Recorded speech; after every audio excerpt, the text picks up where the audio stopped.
Okay. Well, welcome. I'm so excited, seriously.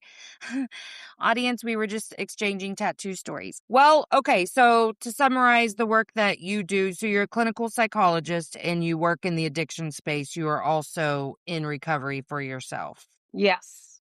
Okay, is that a Yeah, good that's summary? it. And I specialize in codependency in the last 20 years just because I feel like it's underneath a lot of the addiction. And most people that get sober then struggle with codependency, which that word I hate because no one even knows what it means anymore. But we can talk about that. Friend, listen. Do you understand how long it took me to really I'm still unpacking Yes. codependency. Like, I've heard this word my whole life Yes. because I grew up with addict parents. So Oh, I was good. attending meetings, you know what I mean, with my family. And my mom gave my grandma a book, the Codependent No More book. You know what I mean? And I was hearing this word my whole life. And I'm like, in some ways, at an early age, I was kind of able to isolate and use my context clues. And I could see like some of the dynamics within codependency, like enabling, that was something that I learned really early to Yes. how to back out of and not be that person.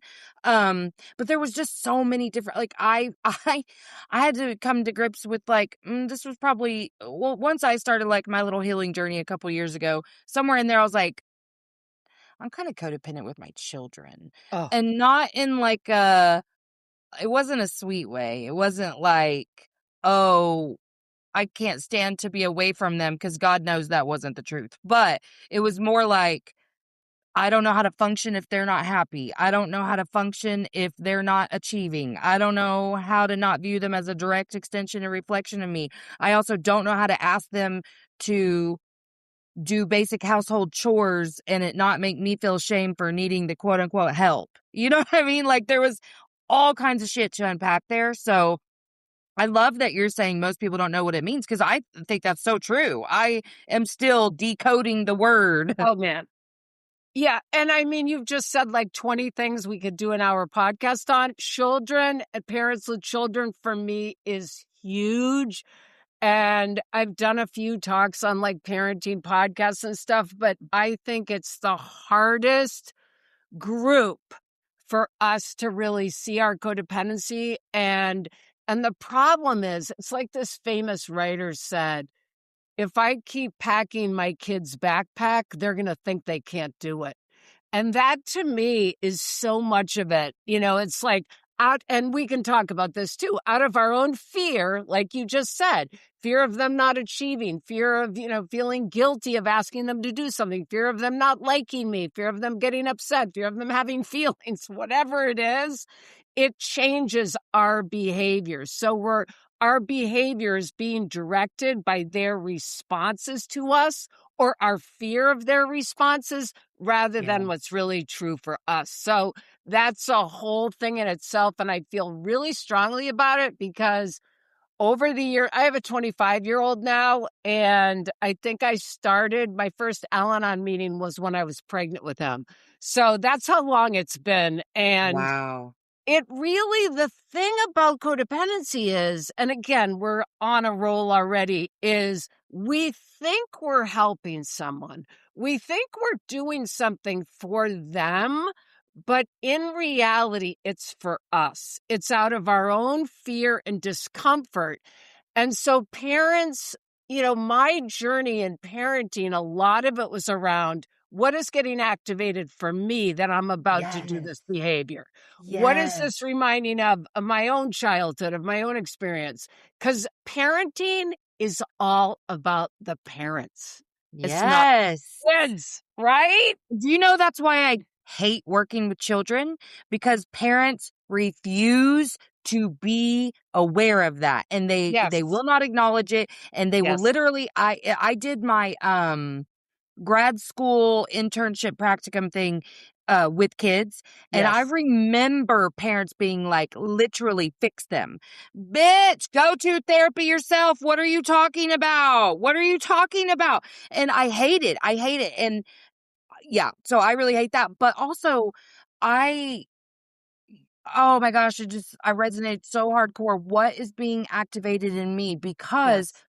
you can, when it comes to parenting, you can interchange the word codependent with people pleasing because Oh, you're yeah, absolutely. rushing to fix Yes. something because you are afraid of your response to their Yes. environment. And like, I just can't, I can't. But Yes. I was guilty. Listen, I was the one walking around like, I can't fucking do this. Yes. I mean, I was activated from the time I woke up till the time I went to sleep. So, but Absolutely. everything they did triggered my shame. Everything. Yes. Every need they had just reminded me I wasn't enough to be a good mom. Every need.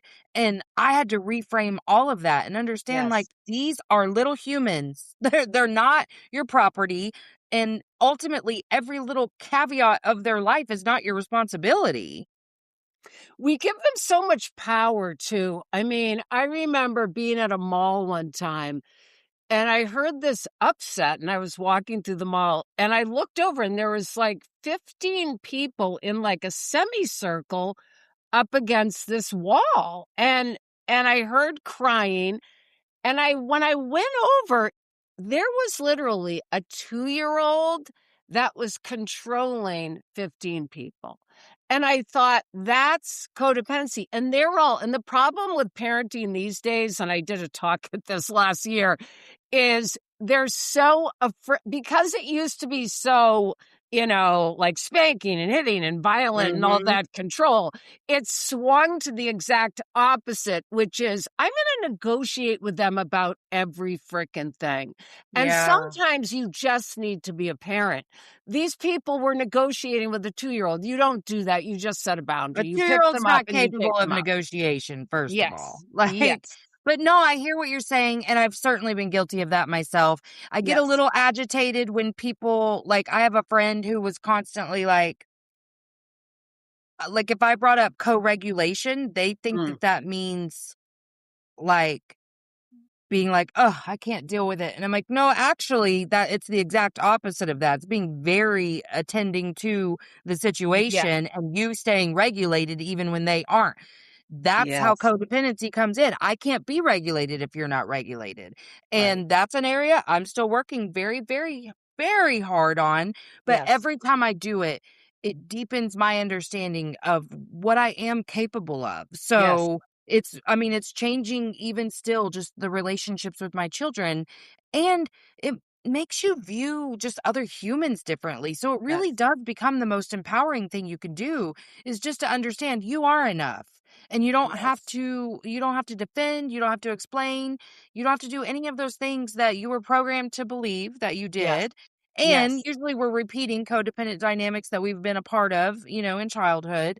But yeah, Yes. I totally agree with you. And it's just it can be so painful for everybody involved if you're not staying in a centered place when kids are Absolutely. going through something. Yeah, and I mean, it comes down to, and you already know this, it's really about tolerating discomfort. I mean, Yes. that's really what it's all about because, if my son at 12, started getting really angry with me because I told him he needed to stop playing his video game and do homework. It's not that he's angry that it's upsetting to me. It's that my system now is getting activated and fearful because he's angry. So it's Exactly. like, yeah. So how can I just manage, tolerate, learn to be comfortable with what's ever happening for me so I can be the solid ground and keep repeating the boundary? And, the trouble is the kid will do something and the parent will go into their own activation and they'll maybe get upset with them. And then it'll just be escalation, escalation, escalation, Yes, because then it's escalation. just about each prior behavior. It's not about the original issue I hear you, and you're still Yes, gonna get off your game. yes, Yes, and yes, that was eye-opening for me yes, because I mean, first of all, the world revolved around me, so everything was about me. Yes. Like, I wasn't as bad as my grandma or even my mom, but, like, I was Yes. bad. It was all about me, and, like, I can't believe after everything I do for you that you would treat me like that. And it's like, they're not treating you like anything. They're having an emotional response, and you're making it about you. Like, can we stay grounded and chill and be like, "Yo, I hear you, but you're gonna have to get off the game because you have to Right. do your work." But Right. I still, the one area that I really, like, see myself rushing to attendance is if I think, okay, like, my oldest son, super ADHD, and he gets very dysregulated very quickly about, like, not being able to find his shit. So I've noticed recently, like, he has class on Wednesday, so, like, I've noticed on Tuesday evenings, I'm like, "Hey, so have you made sure you've got, clean clothes?" Just, like, Right. all where your Right. car key is, all the things. I'm okay with that for right now. We just lost, my middle child in December What? to a synthetic opioid overdose. No, I am Yeah. so sorry. Thank you. I had Yeah, that no was idea another reason it I was was. excited about this conversation because, I mean, I think it's important to talk about why people are drawn to escape through substance, you know? And that was him. Like, his code, he really could not feel safe in conflict of any Yes. kind. Any kind Right. of conflict was so dysregulating to him. Right. And also he just stayed dysregulated from ADHD and, whatever. Right. Um and I saw he was a real big, like, dissociator, he just loved Yes. to be off in La La Land. Yeah. Took a long time for me to actually see that, but once I did, I was like, "Oh, he really do be just marching to the beat of his own drum." Yes. But he wanted to escape. He loved drugs, and Right. he Right. would refer to himself as a drug addict, and that just didn't feel like I was, like, I mean, I know that you love drugs, but, like, you just use them to it was a whole thing. I Right. wasn't like, I just saw it very differently in some Yes. ways. I'm not gonna say, like, I wish anything. If I could change things, I would, obviously, but I just saw it as, like, well, we just need to work on these skills so that this isn't the thing that you wanna do. You know what Right. I mean? Right. But Right. you know how Right. addicts are. He was telling me what I wanted to hear, and you Oh know what I mean? God, He yes. was so They good are at it. so tricky. Oh my God, are Oh, you yeah. kidding? I know. I mean, we So lie good. and we deny and it's such a lethal illness and people, I mean, it's like they forget that addicts, that's the most normal thing to do, to tell a lie. And especially these days, I mean, you can do one thing and overdose and die. I mean, it's not like the old days where I could, like, Right. party Well, for and that's what happened. It's years. a new synthetic opioid Right, that's hit the streets. He's the right. first in Oklahoma. Like, if you Google the drug, his picture's everywhere because of it. Wow. Yeah, it was had no idea that's what he was buying, thought he was buying Oxy, killed him immediately. Oh my gosh. It's so Yeah, so we're awful. kinda living through the PTSD of, like, finding him at home and whatever, so Oh, I I am bet. coddling my oldest child, obviously, but I'm okay with that right now, you know? And I think Right, that's the thing too, is making right. intentional decisions to nurture versus I'm activated and I gotta fix this feeling in myself, so I'm gonna run and do this. And I've learned I'm learning, I'm actively putting intention behind what do I want to do in this Yes, situation. I yes, do want to be I think about the type of nurturing that I really need in times of crisis, and yes. it is the type that I'm trying to offer to my children now, whereas before I didn't have the capacity. So I was like, well, I'm going to scream at you and dismiss your feelings, but I will take you to get food Right, and I'll buy you whatever you want. You know right, what I mean? So, right. I mean, I know how my child became who he was. I was a very emotionally unavailable parent, but I'm trying. You know what I mean? So, like, Absolutely. I try to just put intention behind it.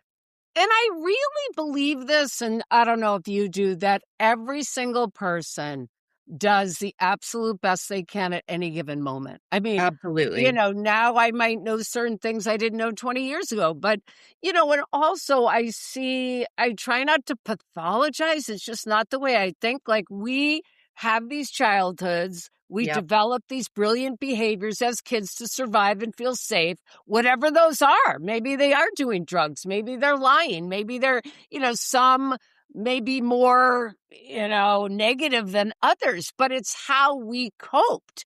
And Yeah. they're brilliant. The problem is, as we get older, we keep using these behaviors, even though they don't really work. And even though maybe we're safe now as adults, but we don't have any alternatives. And we still are Right. operating out of that underlying fear.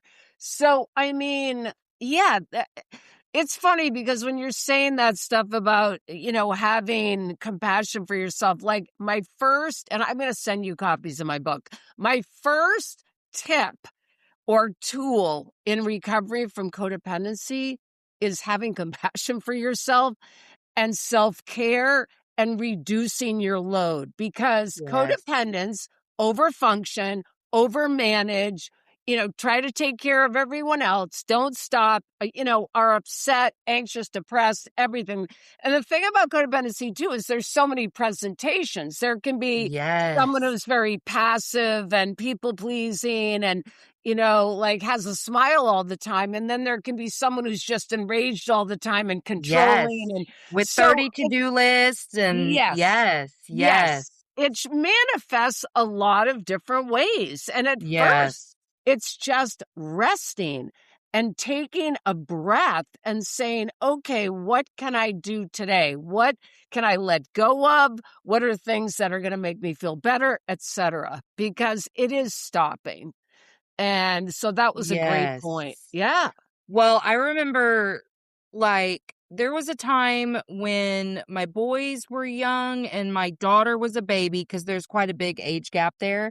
Got But it. I remember I was trying to be the perfect mother and making one or both of their lunches every day. And Yeah. that is the only reason I was doing it. Like, I did Yes. not have, they wanted me to. I was like, oh, well, perfect mothers make their children's lunch when they request. But I was at the time working, I was a hospice social worker, Wow. and the hours during the week were not so bad, but unless you were on call. And so it was like it could be really intense sometimes. Of And course. like, cause it was a small hospice. So like on call was a lot. Right. And I remember feeling so burnout, like with the tasks at home. Cause I also was one of those people who was afraid to ask for help. So I had to lie to myself and tell myself that nobody would help. Yes. And then I had to confirm that narrative over and over. But I watched that movie Bad Moms, and they were like, "Fuck making the school lunches," kind of thing, and I was like, "Wait a second." That was like my gateway into like, it probably doesn't matter that much. And I just Right. remember being like, "You know what? I think I have to decide that even if it does make me a bad mom, I can't do this anymore." And Right. so I no longer do that. But I think it's about like what do you have to give? And I'm Yes. very cautious about my capacity these days. I mean, I'm Yes. so grateful for my learning that I had prior to losing my son because I have really good skills and tools. Right. But I knew right away. I was like, "Oh, I can't do anything that I dread. I can't do anything that feels too heavy, and I can't do like Absolutely. there's stuff like organizational stuff. If there's too many steps, I'm like, okay, who can I get to do this for me? Yes. Because I'm getting overwhelmed. And I'm actually getting really good at telling people I'm not going to organize or coordinate this because that type of thing is too overwhelming for me. So here's who you can go to for that. Whereas before I would have been like, well, it's just 2 steps.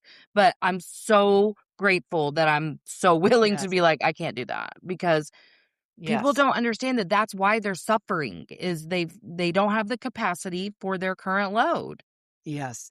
I mean, and like I think you've mentioned on your website or where I looked you up, like boundaries obviously is huge in codependency recovery because it's learning how to speak up for ourselves, learning how to tell the truth, not enabling people, learning to express our feelings, even learning to identify our feelings. I mean, I've had Yes. patients, a couple come in and I'll be asking the addict, some questions, and the partner's answering the questions for them.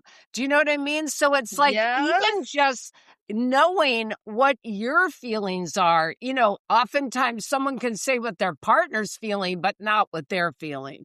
So just starting to get in touch with that and getting rid of anything that is not a have to. I mean, especially in grief, right? When you start to Yes. grieve, it's all about, that Al-Anon expression, how important is it? Like asking yourself that question. Because so often when you're a perfectionist or an overfunctioner, everything feels like it's a 911. And the fact is, most stuff is. Hey guys, it's me. Emotionally Unavailable is produced 100% in-house by me with no team. So if this show has ever helped you and you want to give back, subscribe to the Patreon. There's several different levels with different benefits in each. Check the show notes and you can see what each tier subscription will get you. I also plan to spruce there's also lots of fun things coming down the pipeline for the Patreon subscribers. So get in early. You can get a workbook, you can buy merch, you can do any of the things, and all of that supports the show to help it keep going. Really appreciate every single one of you. I love you so much, and I can't wait to see what we continue to do together. Not a 911.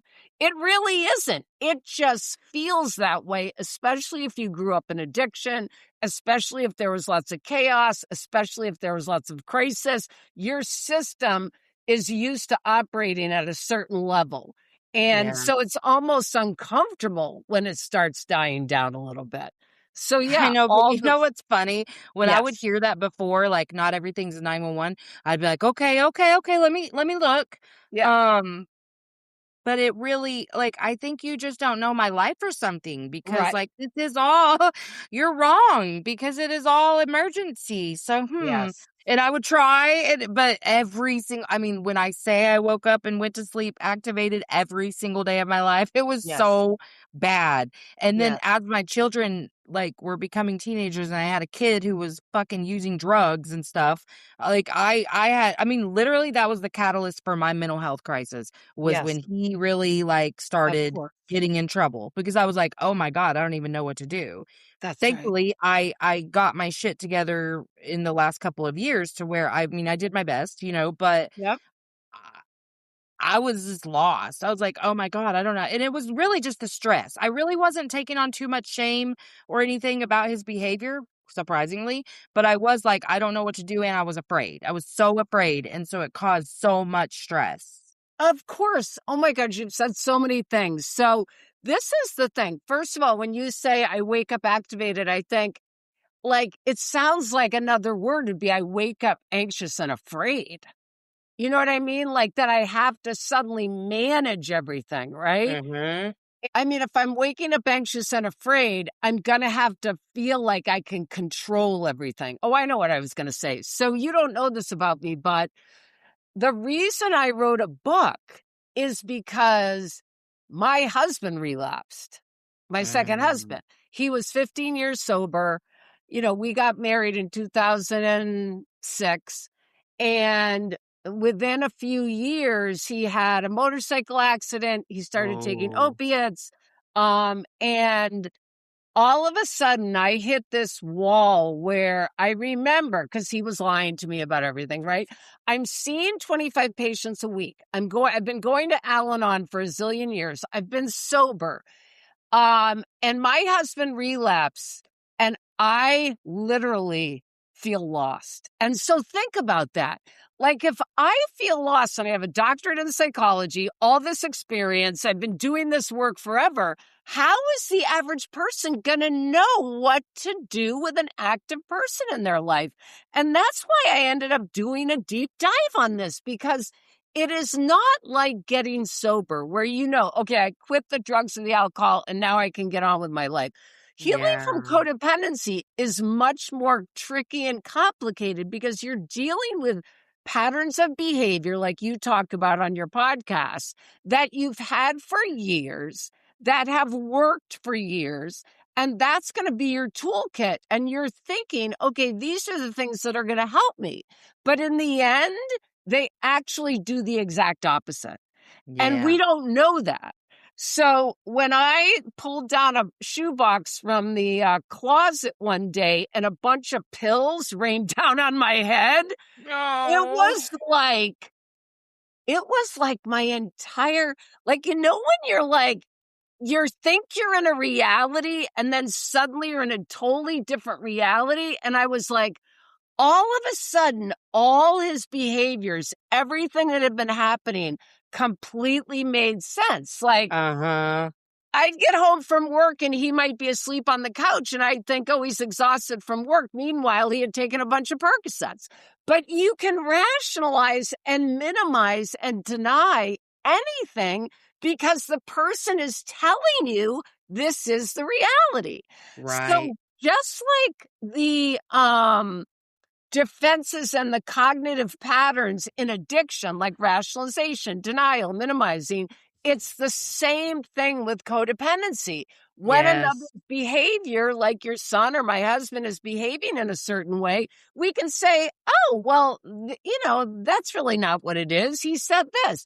So Right. it's really hard to know reality. And that's why one of the tools when you're working with addicts is sticking with facts, because nobody can argue with facts. That's what interventions are based on. It's not like you're getting together with the addict and you're saying, oh, you hurt my feelings when this happened. You say, Dad, you forgot to pick me up at school 3 times. So when you're dealing with someone like that, and even yourself, to get out of your own denial, you try to say to yourself, what are the facts here? But it's a very, very tricky thing to deal with, as I discovered, because I had all the tools, but I didn't know what to do. So when you say that, it's Yes. like people don't know what the steps are. You know what I mean? And not everybody's going to relate to Al-Anon. And, depending on what meeting you go to, it could be a shitty meeting. It could be, maybe you're not hearing what you need to hear. So Yeah. support is so key. Yeah. Wow, that's such a good point because even I felt like we've been attending a grief group, Great. and I've always been very hesitant to do something like that Yeah. because I know how I enter spaces like that. I mean, I'm just Yep. going to be honest. Yep. And in my former self, I was easily agitated and pretty intolerant of personalities. So like Yep. I just if you were Yeah. different than me, I just couldn't stand it. Yep. And so but I wanted to be like my son was interested and so I was like I'll go with him. Like Yep. I'm going to go. And I recognize and then my daughter's going to one for her age group too, but I recognize I need out of the house more. I Yep. want to talk and I want to just be around people who like I don't feel I have to censor myself at all. But when I walked into the space, everyone in there was exactly what I was expecting. And because I've just been a part of so many groups in my life of Yeah. different types that, I just knew the different dynamics that come into play. And I felt the resistance happen Yep. immediately. And felt a couple of judgments. And then I was like, Melissa, why are we here? We Right. want to be around people. We want out of our house and we want to talk. Good for That's you. going to accomplish this. Sit here and reserve your judgment. Just be Yes. chill. And within 5 minutes of like relaxing and whatever, I totally loved it. Like I was like, oh my God, this is so great. And Yes. haven't missed a group. I'm Yes. actually having some anticipatory grief about our session ending because we only have one left. Yeah. But as we were leaving group Tuesday, I thought, because there's been a couple of times people showed up and never came back.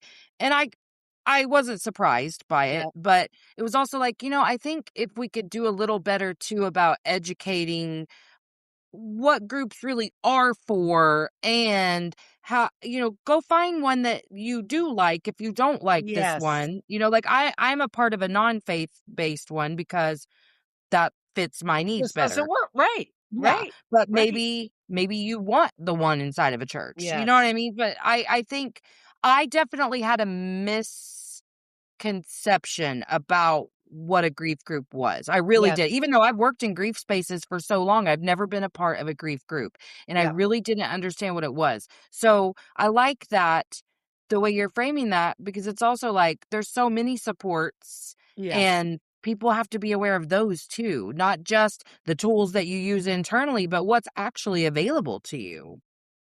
Absolutely. I mean, it's just like AA. I mean, I might have gotten sober I got sober in 84 and AA was like probably one of the only options. I mean, there was a couple other options back there and some people love AA and some people hate it. And now there are so many different options online. There's, online groups. There's different, I've interviewed a bunch of them. I've been on their podcasts. They have their own communities, their own Mhm. programs.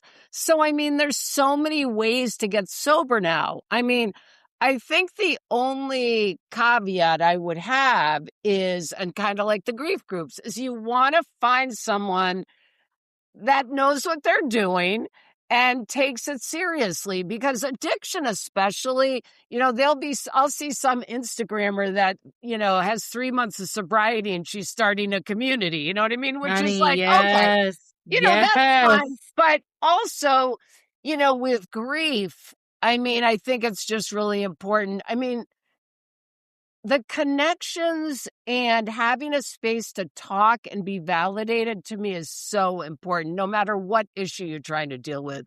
And you also need reality checks. I mean, the thing is, our minds will tell us all kinds of crazy shit. And I Yes. mean, we can't believe all that nonsense. So having other people reality check with us is super important.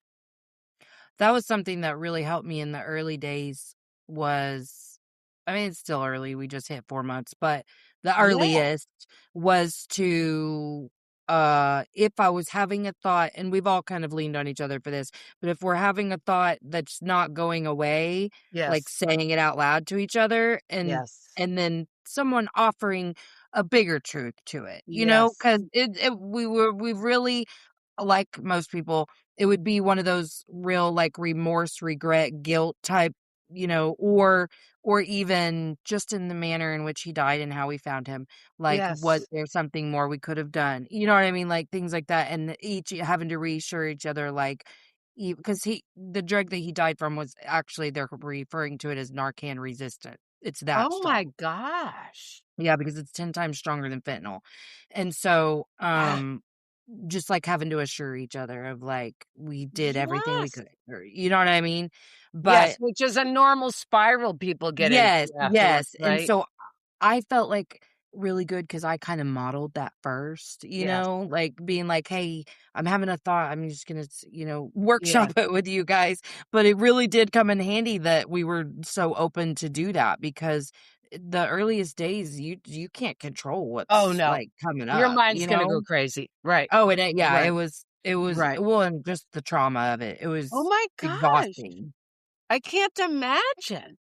Right. Right. Yeah, it was rough. Absolutely. Oh, Well, so do you feel like I feel like this is oversimplifying, but is codependency, if you had to pick one thing to work with an addict around, would that be the one thing? Would that be the biggest thing? yeah. I mean, if someone, I mean, it originated, like Al-Anon with like a a woman married to a male alcoholic. Like that was the origin. Oh And god. yeah. And so I'm that, picturing those dynamics. the AA, it was like 100 male alcoholics got sober and one woman, I think, at the beginning. So then Melody Beattie wrote her book, and then there was all these ACOA books, Adult Children of Alcoholics, and codependency books, um, and then it's broadened though. Like, I think if you're a woman on the planet, most likely you're codependent because you're brought up to be a caretaker. You're brought up to sacrifice yourself and focus on others. So, I Mhm. mean, I think everybody has a certain degree of it, meaning I'm going to focus on another person's thoughts, feelings, and behaviors are more of a priority than mine. So Mhm. I'm going to dismiss myself and think about them. Now, that could be an addict, or it could be someone who's depressed, or it could be your kid flunking out of high school. It could be anybody.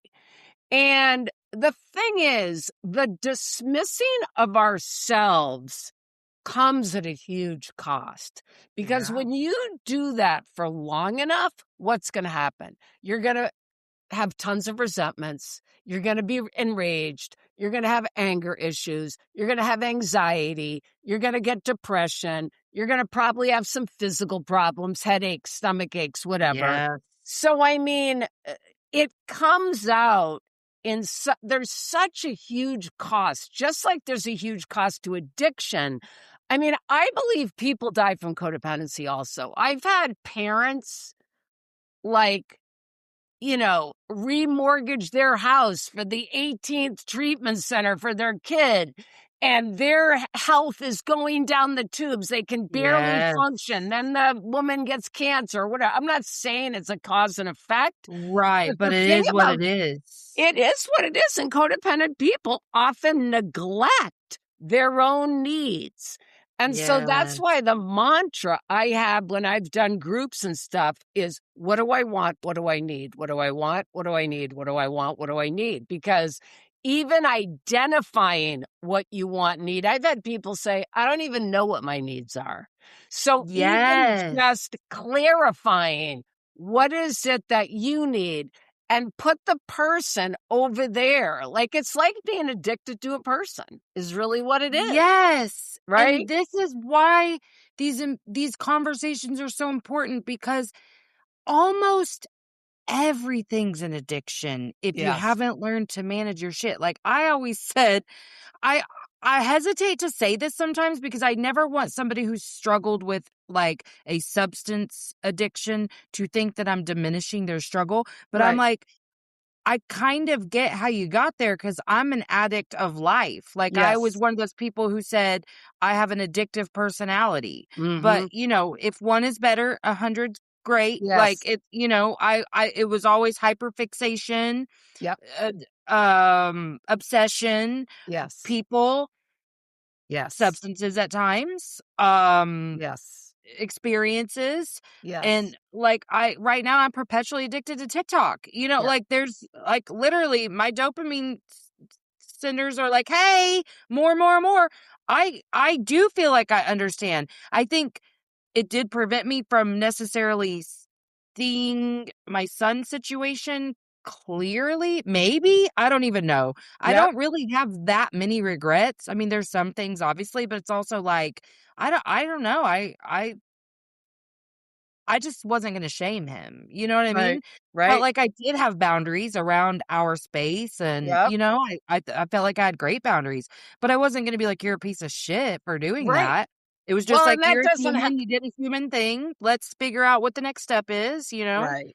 And it doesn't, But I mean, that doesn't help anyway, right? no, it doesn't. And Yeah. I had When, already done all the work to unravel my own shame. So it was like, yes. well, I'm not gonna, shame does no good for anyone at any time. I Right. don't feel like it has a place ever. So I No. wasn't gonna do that. Although, I mean, I know that people think I should have. So it's like, whatever. But I do feel like it's so easy to slip off into, I mean, like food. I'm addicted to food. Yeah.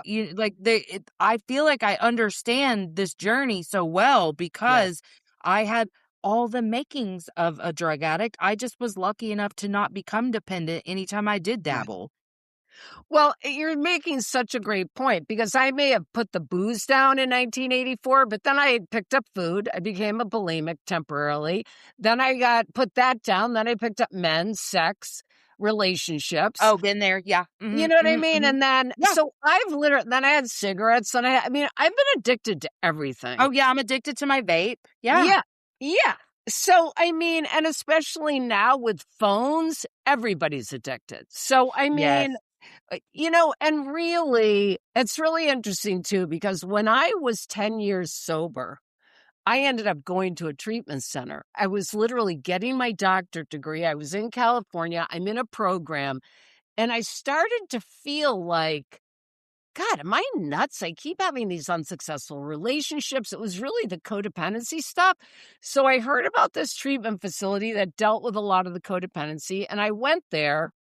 And I remember the first day on the board, the guy put addicts, 90% pain and problems, 10% addiction.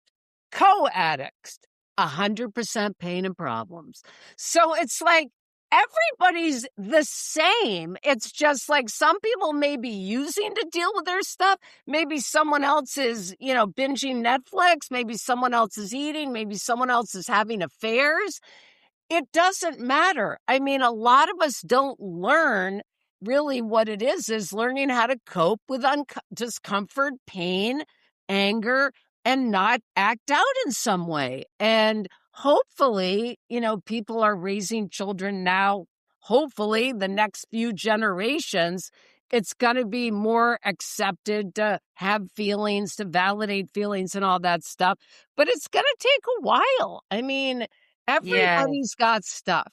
And so, yeah, we call it the underlying causes and conditions. Like, what is the stuff that's leading me to feel like I need to go use cocaine or alcohol or pot or whatever?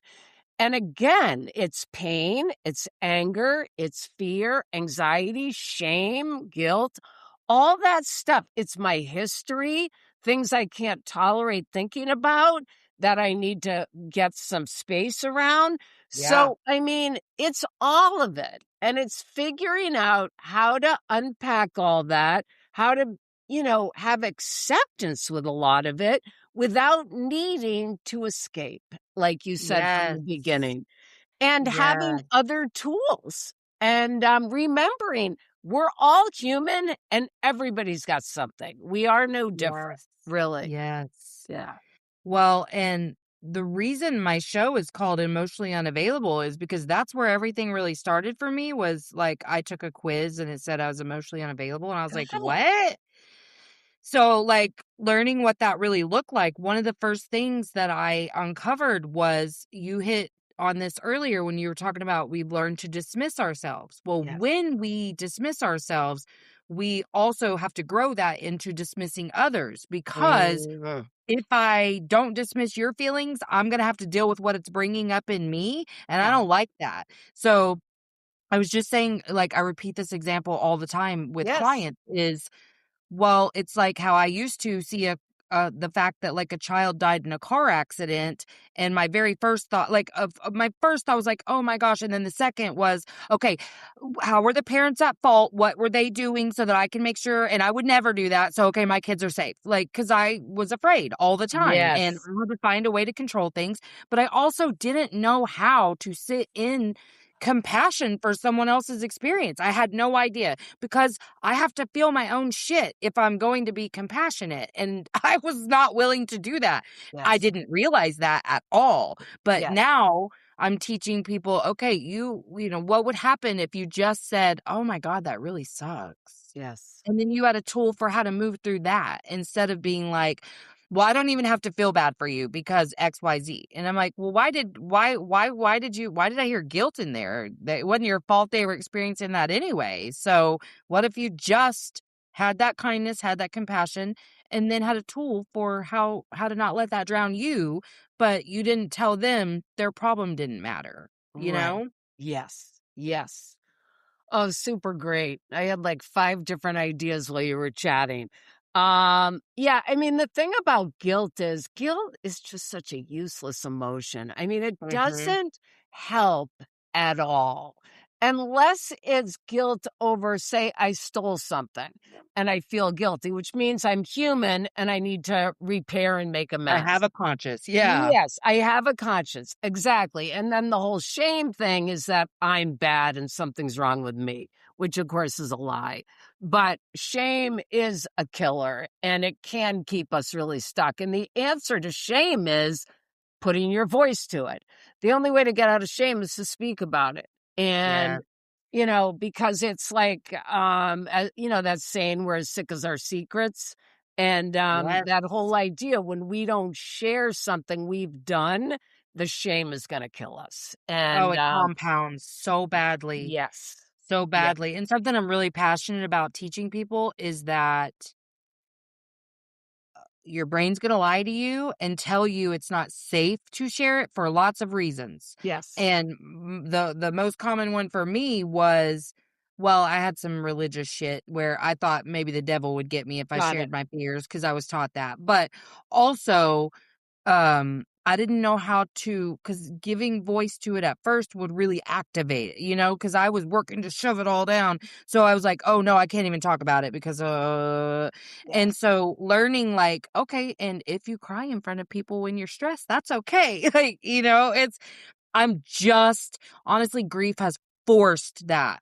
out of Yes. me. Even though I was aware of it before, I can't play because I will lose my mind if I don't do the things I know that I need to do. It will not go well for me. So I'm forcing the issue, but damn it, it's still hard. It's still hard Yes. for me to sit and say like I'm upset about this or to just cry openly. I do it because I'm trying to show other people what that looks like. Yes. But it's not easy. It's still not easy. No. I find myself wanting to be like, "Sorry, I'm crying," and trying to stop it and whatever, but Right. I am working really hard on just attending to the moment, just being here and being Absolutely. who I am. Yes. I mean, all of that is so, what I do with some people is this exercise around fear, because a lot of that stuff, like we talked about that early programming, if I have a fear of crying, or I have a fear of expressing my feelings, or I have a fear of abandonment, or I have a fear of rejection, or a fear of not being loved, or not being liked, or someone getting mad at me. So we do this exercise where we list our fears, and then you take a fear, like say the fear of rejection, and you ask yourself the question, when did I first have the fear? What happened? Because the fact is, we're not born. I think the only two fears we're born with is fear of loud noises and fear of falling. So Mhm. all fears are collected over time being a human being. So if I have the fear of like what you think of me, and I think about the first time I had that feeling, I was in first grade and I was asked to read something and I didn't read it well, and the teacher laughed. I'm making this up, and the teacher Yeah. laughed. And the really devastating part about this exercise is you realize, okay, this event happens. I'm 6 years old. So now I have the fear of other people's opinions. Now, so I figure out a way to manage that, right? Yeah. So I become a perfectionist. I become an achiever. I make sure that I'm in control of when I'm around groups of people or whatever my coping skills are. And the thing is now that fear is creating my behavior for the rest of my life. So think about that. An event that happens at 6, I create this coping skill. So we don't really have choices about our behaviors. We think we do, but if that fear is 1 at 6, and then I have the fear of rejection because when I'm in 7th grade, Carl Sampson didn't have a crush on me and I was devastated. Now I have that fear of rejection. Now I'm going to overcompensate by people pleasing and making sure that people like me. So I don't have a choice there either. So our entire personality is developed as these coping skills to these events and fears. So Yep. the only way to get to the other side is really identifying what behaviors are not working that I keep doing. Where am I really detached from myself? Because you talk about it, the authenticity. If I'm trying to be authentic, but I'm not allowing myself to be, so I have a fear of like telling the truth or saying what I mean or being myself, then what is that about? And how can I change it? And I often say, like, if you can't practice some new tools, like with your intimate partners or your kids or whatever, practice them with less threatening people. So, say you go to Right. the coffee shop and you order a coffee and they make it wrong. Say to them, geez, could you please fix this for me? You know what I mean? Instead of saying, oh, it doesn't Yes. matter.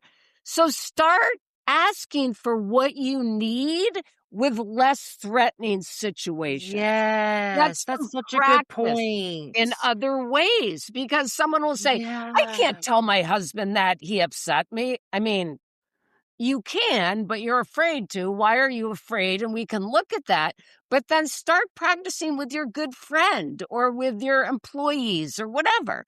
Like start practicing in less threatening environments. Yeah. Oh my gosh, that's such a good point. Yeah. Because truly, I had the best conversation with my husband a couple weeks ago because I identified about a year ago that like my intimate relationship is like the scariest shit for me. Yes. And so I started unraveling the barriers I had placed between us because I was so afraid of trusting. And then I realized it was me I was afraid to trust. And so that was a Yes. whole process. But still, my brain's very convincing and it will tell me I'm very right about things when I'm very Yes. not right. And Yes. so one of the things that I had realized recently was like how much more comfortable I am to cry in front of strangers and on this show that I am even with him. Yes. And so I told him that, and he was shocked. He was like, "Really?" And I was like, "Yeah, I don't it just does not feel safe." And he's the nicest person. Like, Yes. you know what I mean? But Yes.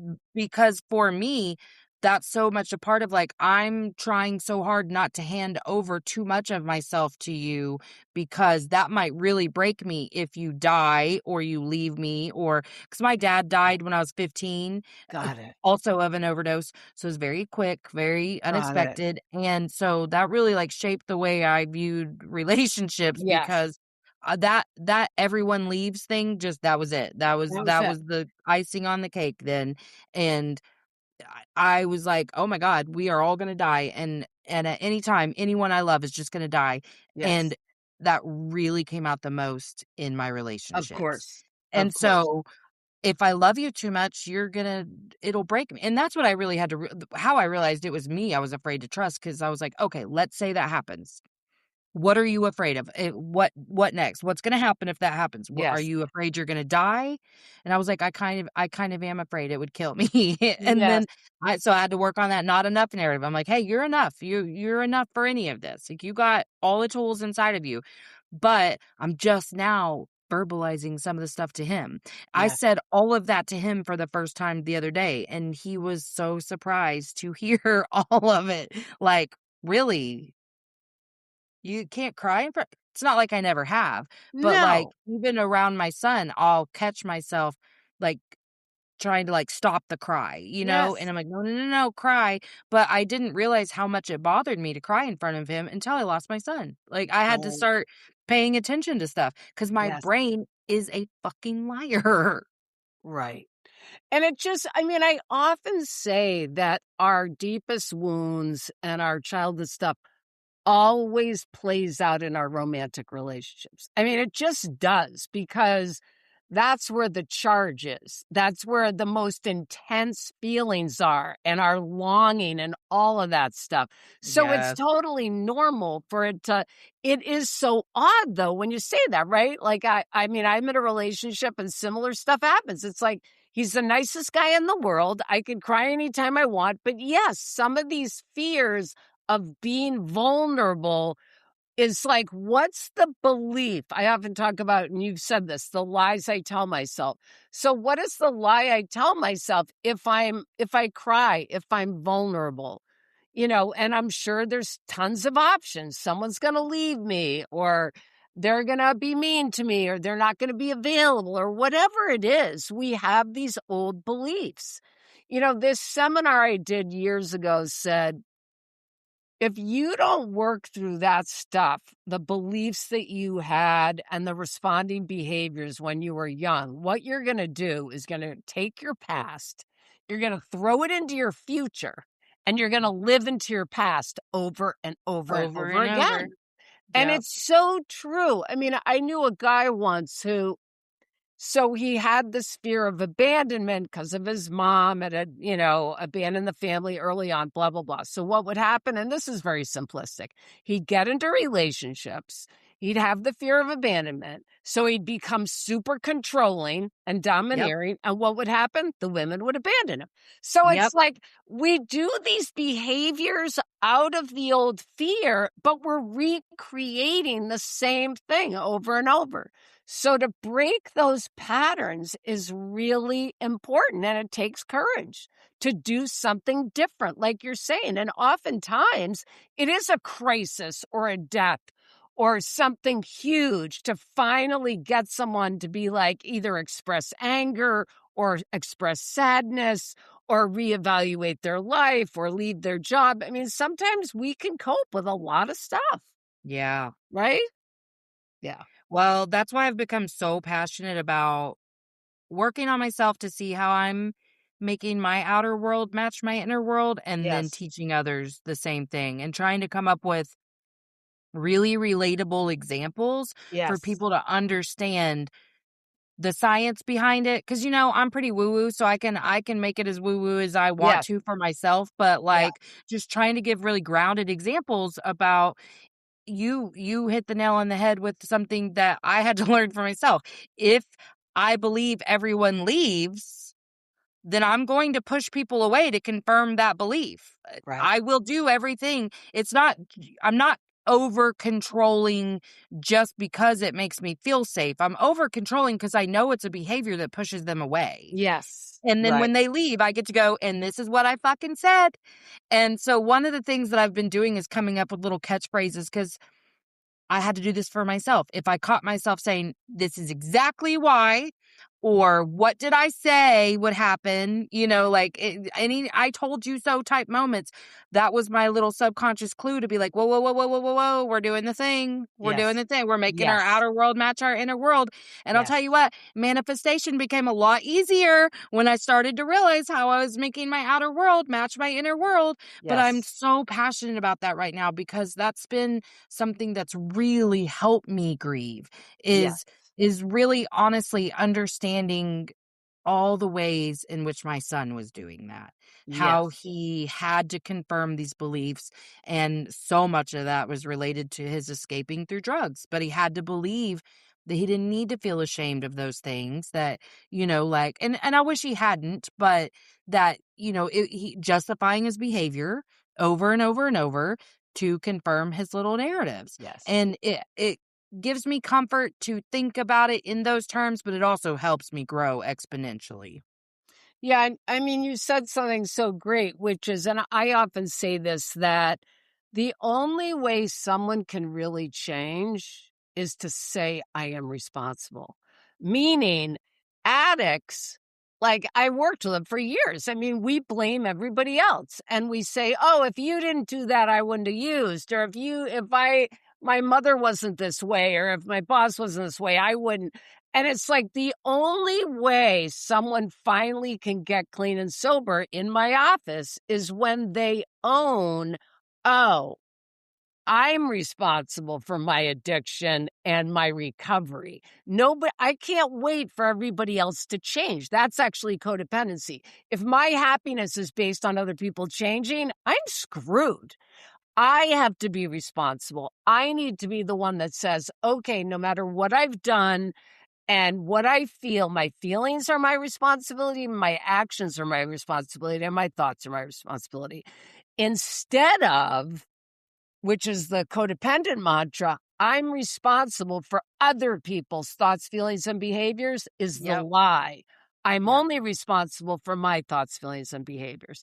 The other thing you said, which is really key, is this idea of the split between what I'm really feeling internally and who I'm presenting externally. And I remember this old theory of depression years ago, and I can't remember the exact thing, but the idea was the greater the discrepancy, meaning the greater the differences between what I feel and think and how I'm presenting, the greater the depression. Because if I'm not connected and I'm presenting some false front, that's going to be Yes. another way I'm dismissing myself, which is going to lead to depression. Yeah. Oh my God. And as a person who wore thousands of masks, I can certainly attest Yes. to that because Yes. I was so out of alignment and incongruent and still telling myself that I should, even when I'm feeling my lowest, go try to put a smile on someone else's face. But it helped in the moment. But Yes.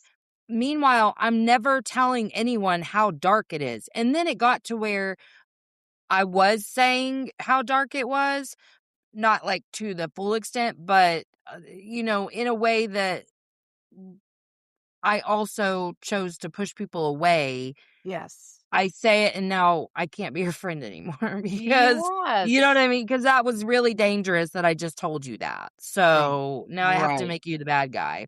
Yeah. Right. We're very good at, I mean, and that's the thing. That's why I say I'm not addicted to substances that, you would traditionally think aside from nicotine and caffeine, but I, I have the addict mindset. Like I have to constantly work through that shit every Yes. day of my life. And I'm okay Yes. with that now. But Yes. I realized it is a form of shame to blame everyone else. And Right. now people think that accountability is this, I call it, cross of perfectionism, and to crucify yourself and others when a mistake is made. And so Right. people are really uncomfortable when I'm like, no, I don't give a shit when I make a mistake, no matter the Right. magnitude, no matter, because I'll be like, yeah, okay. I don't really like the way I felt when that was done. And Yes. how can I be in alignment with my true self here? That felt out of alignment. Okay, I'm gonna Right. do this next time. But it's not me going, damn it, Melissa, you fucking Right. knew better. I'm not Right. doing that to myself anymore. But that is who Good. I was in my former life for 1 second before I'd be like, well, I would have never done that. And I was the person's like trying to use, the finite amount of willpower that we get every day to not scream at my kids.